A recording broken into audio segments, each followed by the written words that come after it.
Hey, it's Barry with the Biz Show. How you guys doing today? Here with another quick hit for you. So, throughout the season, we'll sprinkle out some quick hits, just as a quick snapshot of a particular topic, whatever the case might be. This one, we're going to talk about business systems, and this kind of follows suit with our full podcast, the last couple ones that we had.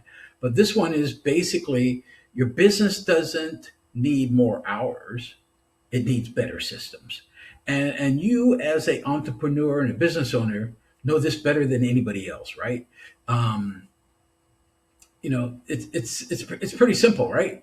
Your business, you're running your business, but you don't want to work for your business. You want your business to work for you, right? So, you know, it's talking about how much time you're consuming in your business. So, um, if you're looking at businesses that grow, somehow, somewhere along the way, systems are put in place to simplify the processes. And we'll talk about that just briefly here, right? This is not a very long podcast, and this is just to kind of get you thinking about, oh, do I need this or not? So let's talk about business systems, right? What is a business system? Basically, a business system is simply a repeatable way of getting something done. And what is that? Well, you should be asking yourself some questions, right? Number one, what's happening? Who's responsible?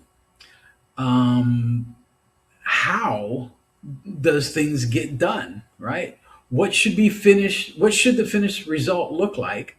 And how can that be checked? So those are the typical questions you should probably ask yourself before you try to automate or put a business system in place. Lisa said this before in a couple of podcasts back, right? Do not put a process in place that you haven't figured it out and worked through it and stuff like that, because that way you don't know if the outcome is proper or bad. So, but just write down a quick list. Could be on a napkin. Doesn't really matter of the results that you're looking for, right? So where do you start?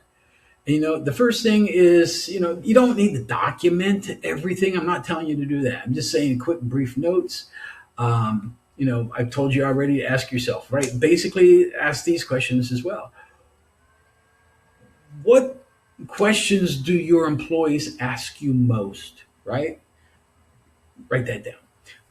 What mistakes happened over and over and over? They're repeating themselves. Um, what keeps getting delayed and pushed to the next day and pushed to the next day and pushed to the next day? Um, what task can only you do? Because chances are real good you're not the only one that can do it, right?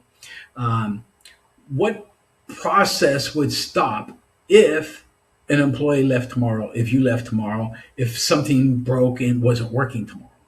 And then what is the customer experience? What's their expected experience?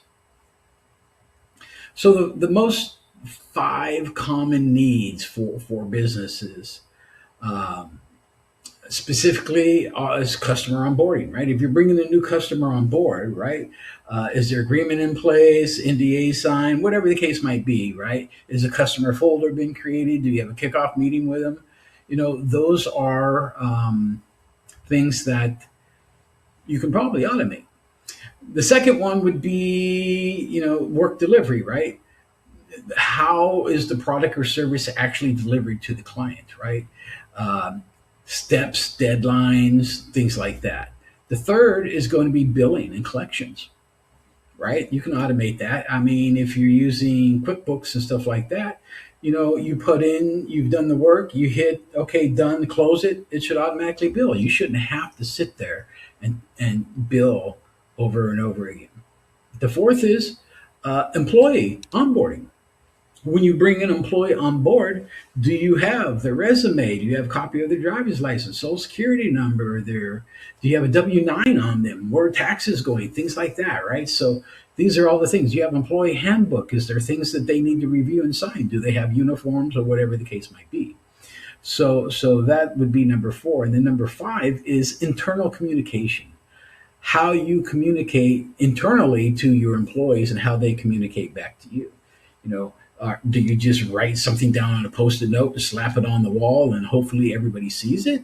Or do you have a Teams or a Slack account and everybody's in it and you chat back and forth? Or even if you just on your cell phone have everybody's cell phone text or cell phone numbers in a single text, that can help too, right? So just make sure that you use the right tool, right? And we talked about the last two episodes about what those tools are, and so we talked about five business tools that you should use in your business, and then last episode we talked about the big four AIs and how to use them, what's best, what's not best, so on and so forth. So, project management, stuff like that. You're looking at Trello, ClickUp, things like that. If you're looking to store documents, well, you got Dropbox, you got Google Drive, you got OneDrive. If you're going to be doing cleaning up notes and stuff like that, well, AI is good for that. ChatGPT, Gemini, Perplexity, and Claude can all help you with that stuff, right? Um, Technology matters, right? So the process comes first. Remember that the process comes first. So you got to understand, you've asked those questions. Now you put the process in place using maybe one of these tools or a different tool. And after you put it in place, like for instance, right now we're working on something ourselves internally, and I've gone through a version one, a version 1.1, 1.2, and I'm on 1.3 right now, just getting it right. And this is before it's even pushed out to any of our customers or anything like that. Um, so when we release it, it's probably going to be 2.0 or even 3.0. But the bottom line is put it in place internally, work with it, make sure you're getting the answers and the outcome that you're expecting. If not, then you need to go in and massage it and modify that a little bit. Another thing to think about is ownership. Who's going to own this? You, as a business owner, you don't need to do every single thing. I know you think you do. I think you probably think you're the only one that can do anything, but that's why you hire employees, right? I've always been a firm believer when you hire an employee, you're paying them money to do a particular job, give them the training, give them the tools, and step back and let them do it, right? And then if they have questions, they'll ask. If they don't get it right, you'll tell them, and then you'll help educate them on how to get it right. It may take a few go arounds, but the bottom line is that's a task now that's come off your plate. So, that's a big, big, big hit. So, anyways, let's see. Make sure, as I said earlier, so just make sure that you've tested. You make sure everything's great. It works well. Check the response times. Check the completion times. Any missed or errors that happen. Rework them. Test, test, test. That's all I can really say, right? All right, guys, that's it. That's your quick hit for the day. I'm Barry with the Biz Show. Make sure that you hit and subscribe, hit the like button, subscribe, and help us grow the Biz Show. We appreciate it much. Now, go out and make some money. You guys have a great day. Bye.